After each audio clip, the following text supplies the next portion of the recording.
বিভিন্ন বিষয়ে অনন্য অবদান রাখার জন্য প্রত্যেক বছর নোবেল পুরস্কার প্রদান করা হয়, কিন্তু নোবেল পুরস্কার কেন দেয়া হয় সেই বিষয়ে অনেকেরই জানা নেই। বিশেষ করে সাধারণ মানুষের এই বিষয়ে জানার কৌতূহল অনেকটাই বেশি থাকে।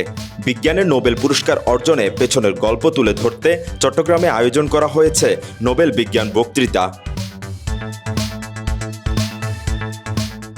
শনিবার বিকেলে নগরের জিয়া স্মৃতি জাদুঘর সেমিনার কক্ষে দৃষ্টি চট্টগ্রাম ও 7টি বিজ্ঞানভিত্তিক সংগঠন যৌথভাবে এই অনুষ্ঠানের আয়োজন করে।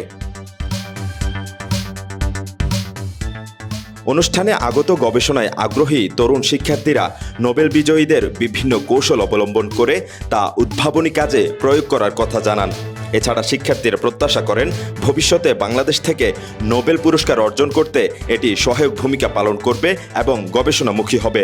এখানে এসে আমরা স্যারদের বক্তব্য শুনে মোটামুটি শিখতে পারতেছিলাম নোবেল বিজ্ঞানে আসলে ওনারা কীভাবে অবদান রাখছেন এবং রাখার মাধ্যমে আমরা ভবিষ্যৎগুলো ইমপ্লিমেন্ট করে জ্ঞানগুলো ইমপ্লিমেন্ট করে আমরাও ভবিষ্যৎগুলো ইমপ্লিমেন্ট করে বিভিন্ন কিছু আবিষ্কার করতে পারবো।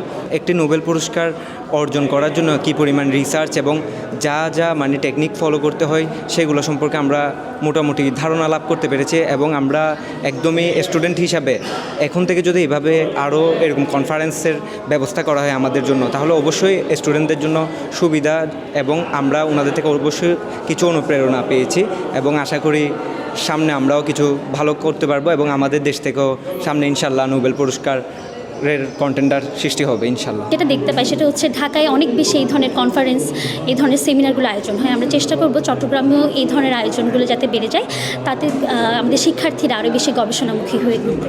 আলোচকরা বলেন, গবেষণায় তরুণ প্রজন্মকে এই বিজ্ঞান বিষয়ে জানাতে পারলে বিজ্ঞান সম্পর্কে আগ্রহ বাড়বে এবং উদ্ভাবনী বিষয়ে বিনিয়োগ বাড়বে। এই বিজ্ঞানের এই আবিষ্কারগুলো এবং উদ্ভাবনগুলো সম্পর্কে মানুষের জানতে হবে। এতে 3টা কাজ হবে। 1 নম্বর, সেটা হলো বিজ্ঞান সম্পর্কে মানুষের আগ্রহ বাড়বে, জনপ্রিয়তা বাড়বে। দ্বিতীয়ত, বিজ্ঞানের কাজগুলোর প্রতি সরকারি এবং নীতি নির্ধারক পর্যায়ে পৃষ্ঠপোষকতার হার বাড়বে।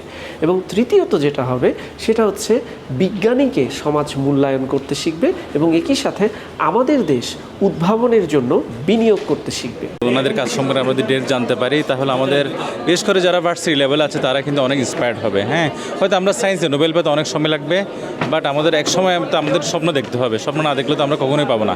আমরা তো আসলে আমাদের নোবেল লরিয়েট আমাদের এখন চিফ অ্যাডভাইজার, সো আমরা তো আশাই করতে পারি সায়েন্সে কোনো এক সময় আমরা ইনশাআল্লাহ নোবেল পুরস্কার পাবো। চিকিৎসা, শরীরতত্ত্ব, পদার্থবিদ্যা ও রসায়নে চলতি বছর নোবেল বিজয়ী ও তাদের কাজ নিয়ে বক্তারা আলোচনা করেন। বিভিন্ন বিষয়ে নোবেল পাওয়া ব্যক্তিদের গবেষণার চিত্র তুলে ধরেন বক্তারা। নোবেল পাওয়ার ক্ষেত্রে কিভাবে তারা অবদান রেখেছে সেসব বিষয় নিয়েও আলোচনা করা হয়। মেহরাজ হোসেন, কালের কণ্ঠ, চট্টগ্রাম।